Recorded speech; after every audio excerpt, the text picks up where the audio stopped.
here before, so you know the bathrooms are down there. If you have your phone with you, please turn it off or to silent. And this is going to be recorded and shown later on GCTV, our cable channel. Don't worry, only Mac's going to be seen. And then when you ask a question at the end, he'll repeat it so we can hear it on the mic. And so we'll let you know, we'll put it on Facebook and newsletter when it'll be shown.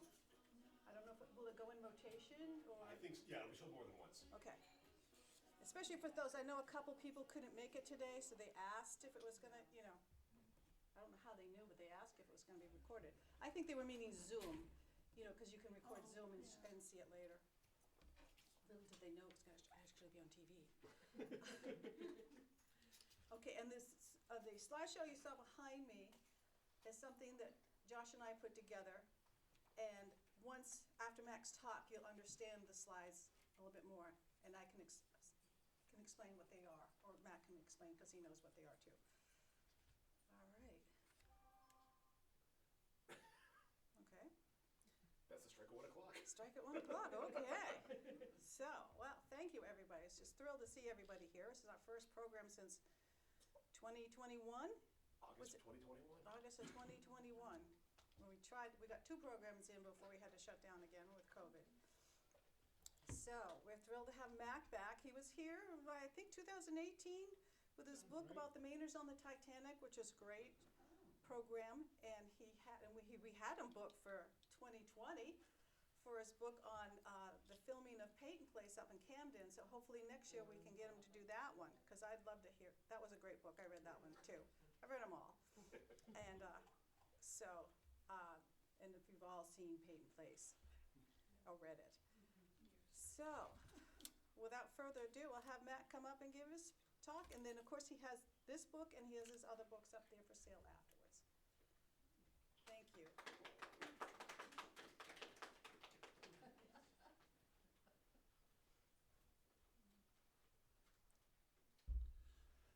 All right, well, I want to thank everybody for being here this afternoon. I want to thank the people of the Gray Public Library for their very kind invitation. My name's Mac Smith. I'm here from Stockton Springs. I'm a few hours northeast from here. I live on the banks of the Penobscot River. And I'm here to talk about my 5th book, Disaster at the Bar Harbor Ferry, Maine's Worst Maritime Tragedy, published by Down East Books, the same good people who bring us Down East Magazine. And we'll jump right into it. It's August 6th, 1899, almost 125 years ago. And it's a beautiful summer Sunday day. The whole day's beautiful. And there's a train leaving Union Station in Bangor. And it's a special excursion train to Bar Harbor. The passengers are going on to Bar Harbor. Now, there's normally regular trains on a Sunday like this to Bar Harbor, but this one's very special because the ships of the North Atlantic Fleet have come into Bar Harbor to spend a week there to visit so that people can tour them, talk to the crew. And this is a tradition at the time, always looked forward to, but this is a special year because that fleet had just been victorious in the Spanish-American War. Now, the Spanish-American War was, the United States entered it because of the sinking of the USS Maine. And the USS Maine had 8 men from Maine aboard, 6 of whom died in the sinking. So this was the first chance of the people of Maine to say thank you, to talk to these crews since all that.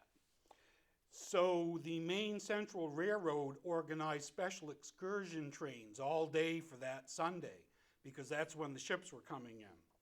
So that first train out of Bangor at 8:25 in the morning had 11 cars, 2 engines, and about 1,000 people on it. It was so crowded that people were hanging out of the doors as it left the station. The train traveled on to Ellsworth, And from there, it was going to a place called Mount Desert Ferry, which was Hancock, Maine, a little tiny town right outside of Ellsworth. And Mount Desert Ferry had been in existence for 15 years at this point. The reason it had been built at all, the Bar Harbor had just been discovered. People with good money wanted to get there efficiently and comfortably, reliably. And they were willing to pay for it, so the Maine Central Railroad built a spur of railroad track to Hancock, Maine, and built a ferry station, and that's Mount Desert Ferry. Over that 15 years, it was enormously successful. So much money came through there, so many people, so much freight, because Bar Harbor was being built. Those cottages were being built. Millions of dollars went through there. Maine Central Railroad pulled trains off from other lines just to accommodate the success. So, this train stops in Ellsworth, picks up another 200 to 400 people onto this already crowded train. By now, the train is running late. And by now, there's a rumor going through this train. And it's documented by the Bar Harbor Record. The rumor was that once the train hit Mount Desert Ferry, there would not be enough room on the Sappho, the ferry boat, to take everybody aboard in that first trip. Now, the people in the first trip, I think I said the train's running late by now. The people in the first trip aren't going to get to Bar Harbor until after noontime. And Sunday is their only day off. These are the working people of Bangor and Ellsworth, and they have to get back to work, back to Bangor that evening for work the next day. So what happens is, down at this Mount Desert Ferry, it's a small piece of land, but there's also a pretty elegant hotel there called the Bluffs. Some of those guests from the Bluffs were also taking the Sappho over to Bar Harbor to see the ships. And so as the 8:25 train rounds the corner and it's almost 11 o'clock, these passengers can see the guests from the Bluffs already embarking on the Sappho. And that, combined with the rumors they've heard, what happens is, even before the train has come to a stop, people are jumping off the train and heading right for the gangplank. Now, briefly, the setup of the wharf, this wasn't your typical wharf where the wharf went right out into the water. The wharf actually was built parallel to the water, along the shore, and actually ended a little bit over the shore on the water. It was kind of a freaky setup, but it was very convenient because the gangplank was right there. You just had to get on it, cross it, and you were on the Sappho. So the people are jumping off the trains, the train cars. Some are getting on the gangplank in the regular way. Some are getting on the side and jumping on. It's chaotic.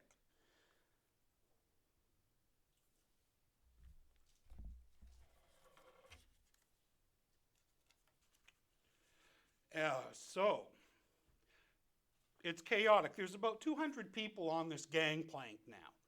And this gangplank, it's made of wood, but it has a metal cradle. It's a pretty sturdy looking thing. And there's about 200 people on it. And the tide was as high as it could be that day, 16 feet of water. So the gangplank was at an unusually high angle. So people could get on it quickly, but it was rough going to get onto the ship. And people were carrying lunch baskets, babies, parasols, coats, everything. It was very slow going. 200 people are jammed on there, and the 800 people still on the wharf are pushing and pushing. Suddenly from the gangplank came a slight quiver, and then the harrowing sound of grinding timbers. A quote from Mr. Charles Williams, who was on it. All at once, it seemed to me as though the slip were settling beneath my feet, and it was slow at first, and I scarcely thought anything of it. And that's end of quote. A second later, there was a loud sound that rang throughout Mount Desert Ferry. A snap, like the breaking of a chain, but very loud, like the firing of a cannon. Witnesses described the sound was followed by a woman's scream, quote, "For God's sake, give way, the slip is breaking."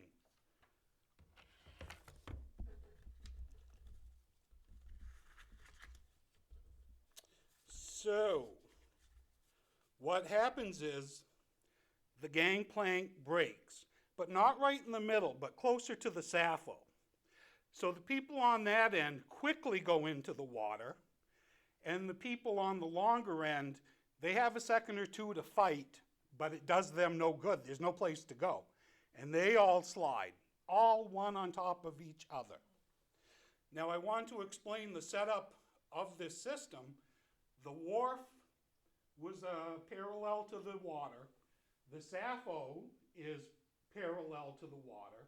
And the wharf sort of has two fingers that the Sappho is up against. And that gangplank runs right through the center of it, from the wharf to the Sappho. So these 200 people are penned into a very small area.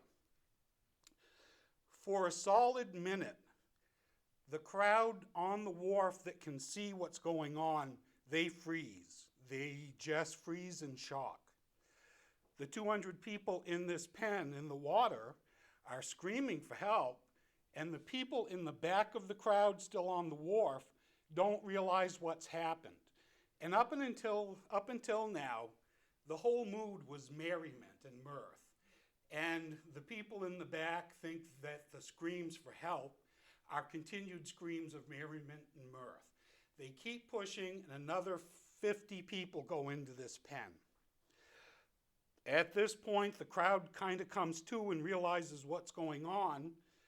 They attempt sort of a hysterical rescue. There are boards on the dock, and they start throwing these boards into the pen, hoping to give people something to hold on to, but that's not the problem.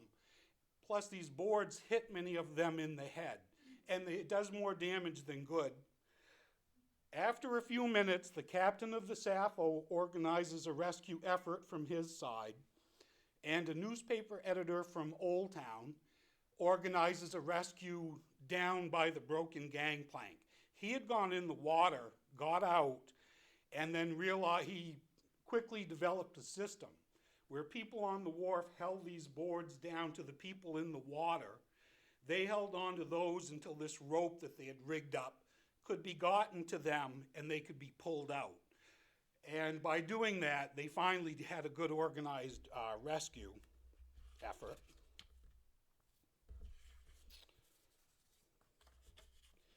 Now, as I said, Mount Desert Ferry, it's Hancock, Maine. It's a rural area, a very small area, and there's no help to be had. There are no doctors. The closest hospital's in Bar Harbor, but it's a hospital in name only. And there were 4 doctors on the train. 2 of them went into the water. 1 couldn't be of any help at all. 1 was a dentist. But the 3 doctors that could help did what they could. Calls went out over the telephone from Mount Desert Ferry to Bangor, Ellsworth, and Bar Harbor for any doctors and nurses to report as quickly as possible. They get a good group from Bangor, they get on a train, and the plan is to stop in Ellsworth and pick up the Ellsworth doctors and nurses, but there's a mix-up in communication, and the train goes right by and drops off that load and goes back and gets the other doctors and nurses. So what happens is these people on this little isolated piece of land have to band together to save lives. The men from the hotel all come down to the wharf. The women in the hotel set up a little bit of a hospital. As people are pulled out, if they're just cold and in shock, they're taken to the hospital kitchen, where they'd just been preparing for their Sunday lunch. It was famous at the Bluffs. They moved all the food aside, started warming up hot stimulants like hot ginger tea was one of them. The hotel manager gave permission to unlock the hard liquor cabinet because this was Sunday, and people were brought to the kitchen just to warm up. People that were injured a little bit more, the guests gave up their rooms and they went into the rooms. The guests collected clothes, blankets, everything that they could. And then on the dock, what was happening was, at the time, the modern CPR was barrel rolling. And you took a barrel, which was the cardboard box of the day, and a fresh shipment of flour had just come into Mount Desert Ferry the day before. So they rolled out these flour barrels, and two able-bodied men would, one would grab the feet, one would grab the hands, and they'd put the chest over the barrel and roll until water came out and they breathed again. And they actually saved a fair amount of lives that way. Yeah. And what happens is the Navy ships that are in Bar Harbor now, they send over a diver, and there's a government diver happens to be working in a neighboring town, and he comes, and they start looking for bodies and whatever they can find.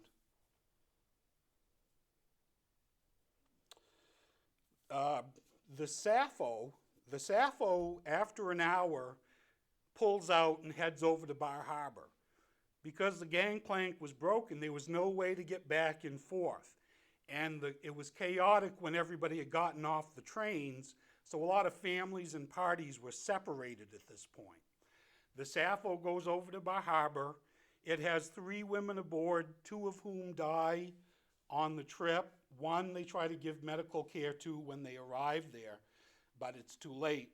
But what happens is there's a crowd waiting at the wharf in Bar Harbor, and the Sappho's late, and nobody knows why.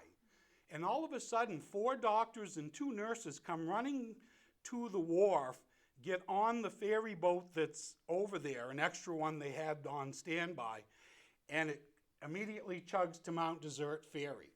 People, they start to murmur, something's going on over there. The Sappho arrives, should have been packed, but it just has a handful of people, the handful that had gotten on before the gangplank broke. And so that's concerning, and they pull a woman off and try to give her medical attention, and she dies. Everybody knows, and there's almost a panic there. And soon the crowd swells to 5,000 people.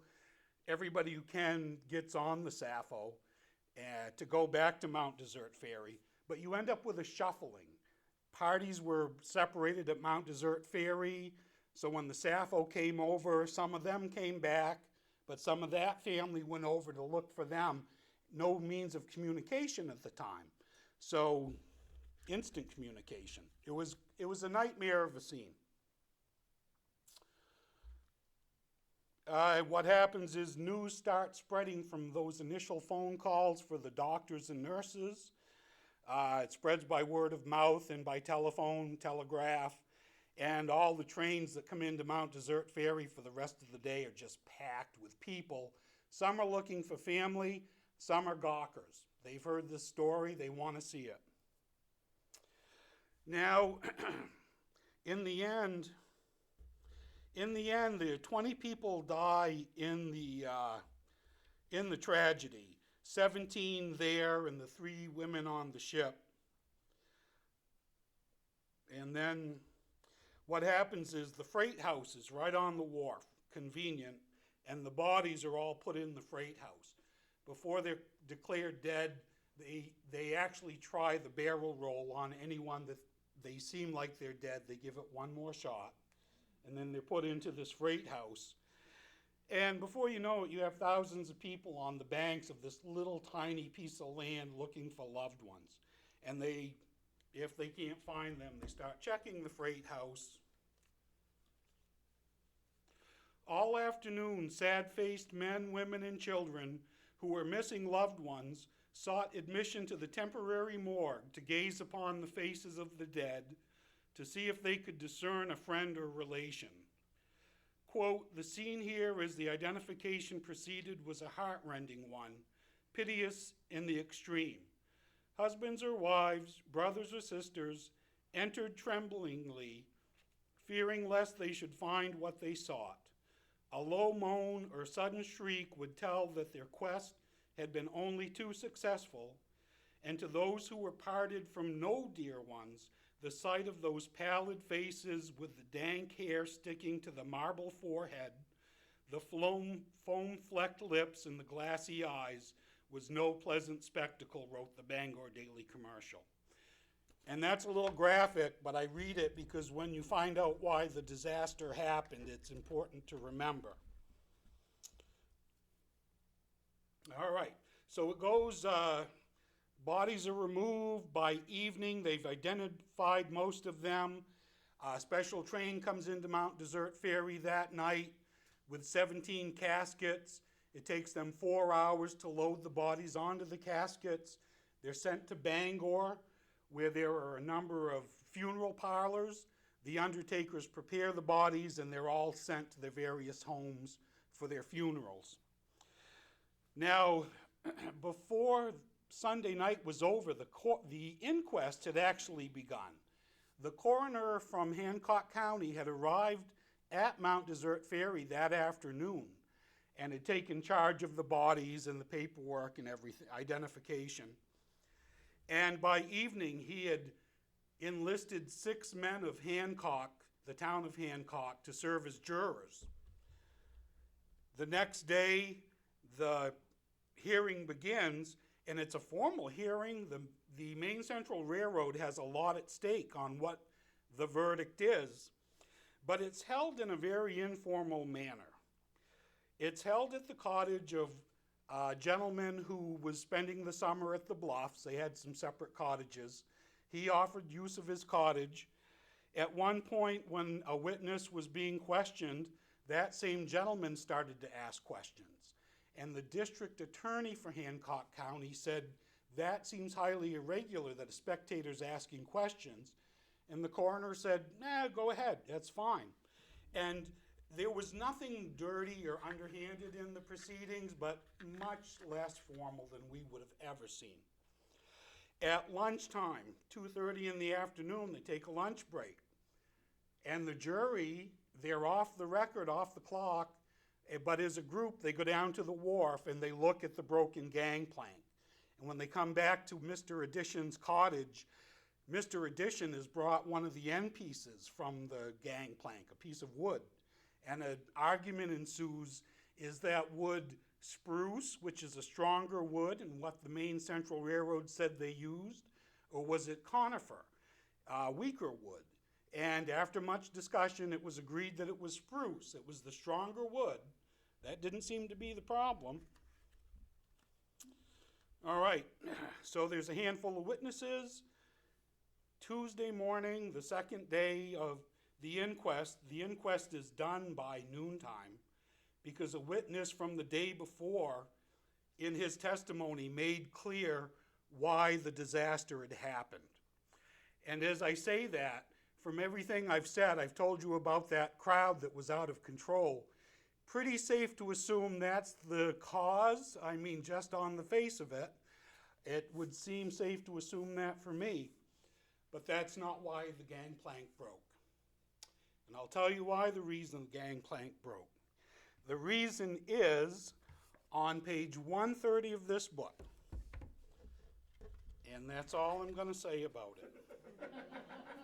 It wasn't the crowd. And the library has the book, so. Now what happens is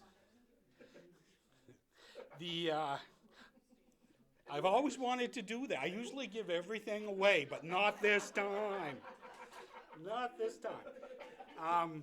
What happens is, at the same time that it's Tuesday afternoon, it's 2 days after the disaster, the inquest verdict is being announced, and at the same time, the funerals are being held in Bangor, Ellsworth, and then several other places in Maine. Because this railroad, at this point in time, if you had a railroad track in your town, you could get on a railroad line, travel to Maine Central, and take that special excursion train. You could reach anywhere in Maine, and this tragedy reached the entire state. There were so many funerals that actually the florists in the state had to send out of state for flowers to keep up with all the arrangements that had been ordered. There's 20 people lost. There's a little bit about each one in there. The youngest victim was Charles Downs, who was between the ages of 11 and 15, I'm not sure. Margaret Maurer was 67. She was misidentified, which led to a lot of heartbreak for a lot of Bangor families until she was finally identified. Joseph Murphy, he had just been married a year before. He had a 6-month-old son back in Old Town. Irving Bridges was a young widower. He wasn't going to see the ships. He was going to see his fiancée, who lived on Mount Desert. Frank Sweetser was an employee of Maine Central Railroad. He and a friend had traveled to Bangor Friday night. I think that you got to travel free if you worked for the railroad. And they had a decision. Did they want to stay there and go see the ships later on Sunday, or did they want to trap? They had a choice to make, and they chose to go see the ships early Sunday morning. And Mr. Sweetser didn't make it back because of that decision. And then lastly, Mr. and Mrs. Bennett. Mr. Bennett worked for the railroad for 2 years, but he worked the night shift, and nobody knew anything about them. It took months for their bodies to be claimed, and we don't even know Mrs. Bennett's first name. It's lost to history, like so much of the story. The story was huge across the country. It would have stood on its own, but that same weekend, there was a disaster in Connecticut where basically a streetcar full of people was approaching a bridge. It jumped off the tracks and fell off this bridge several feet into a muddy ravine. Another hideous, horrible accident. So all the front pages for the next few days, it was the twin disasters. And they combined the death toll so it would say 50 dead in twin disasters. And it was huge news, huge news. There's a little bit of a chapter about the lawsuits that came out of this. It was pretty standard. One that stands out, there was a woman named Delia Oakes. This was a time when the women raised the family, the men worked. But Delia was a milliner in Bangor. She made hats. She was successful, but not rich. Her husband was very sickly, and he couldn't work. She died in the sinking. They sued, but law limited how much anybody could receive in an event like this. Well, the jury had a heart, because they knew that this little boy would be an orphan in a few years, and he was. And so they gave a few extra $1,000, and the Maine Central Railroad sued to get it back, and they won. They're not the villains that sounds like they are, but, come on. A little bit about some of the survivors, and there was a woman named Lillian Danielson. She managed a mill in Brewer, Maine, and after the disaster, she was paralyzed and bedridden, and I think physically injured and emotionally injured. It was a horrible thing. And the man who owned the mill that she managed died that winter, and the people who had contracts with that mill wouldn't do business with them unless Lillian Danielson was in charge. And she was able to get off her sick bed, come back and open up the mill, and not only helped keep people employed at Christmas time, but there's just a little newspaper article in there. She sort of symbolized the public's interest in the survivors of this disaster. And what I'm going to do is I think I'm going to wrap it up and turn it over for questions and answers. Like Darcel said, I do have my other books for sale. My first one, Mainers on the Titanic, Peyton Place Comes Home to Maine, the making of the iconic film, Maine's Hail to the Chief, A History of Presidential Visits to the Pine Tree State. My fourth book came out a few months ago, Siege at the State House, and it tells the story of election fraud that happened in 1879. The State House is occupied by an illegal force, and it takes General Joshua Chamberlain to settle the whole matter. And it comes to a climax on the State House steps where he comes out to this illegal force, opens up his coat and says, if you want to settle this with a bullet, if you think that will settle this, then shoot me right here. Basically is what he says. Nobody shoots him, but his courage ends the crisis, basically. He called it another Round Top. And then book 5, Disaster at Bar Harbor Ferry, Maine's Worst Maritime Tragedy, all published by Down East Books, all $20 a piece. If anyone would like to buy a signed copy, I take cash, checks, and hopefully credit cards if my machine works. But I think the library has all the, if they don't have all the books, I'd gladly leave one behind if they don't. And I hope you'll at least take a chance to check the books out from the library. And before I turn it over, I just want to say thank you all for your time this afternoon. Yep, thank you. Thank you. There must be a question or a comment out. I see a lady right there. What year did you say this happened? This happened in 1899, literally the turn of the century. One thing I should mention, I do talk a little bit about the area of Bar Harbor Ferry. It was the better mousetrap, but before too long, there's the mass production of automobiles and the building of the causeway as we know it. As soon as that happened, Little Mount Desert Ferry, that was so instrumental in making Bar Harbor what it was, they were gone. It was everybody turned at Ellsworth, and they were gone. So you mentioned that Mrs. Bennett's first name was never found. What type of research has gone into finding her name and who's done it? Yes, I actually did that. I looked through all the newspapers at the time, and I actually continued forward with them. What happened was eventually a relative from Massachusetts, I think, did contact I think it was the Mount Hope Cemetery at this point, and they took responsibility for the body, but they didn't take the body. They, I believe, were buried in a pauper's grave right at Mount Hope. I'm thinking it might be fairly easy to find her first name. You know, and I agree. I agree, and I have to say, especially with, you always see Mr. James Bennett and Mrs. Bennett. It's always been very important to get that first name in there, and especially where she was one of the people lost. I dug and dug. So little was known about them. I will say maybe a trip to Maine Central Railroad something really specific. I'm thinking a marriage record or a census record probably would find it. It might. And if you do find it, His name James, you said? James, I believe, it's right in here. And my card's up there. If you do find it, let me know. Yeah. Did you have a question? Yeah. Do you remember how you first heard about this story? Oh, yes. And how did I first hear about this story?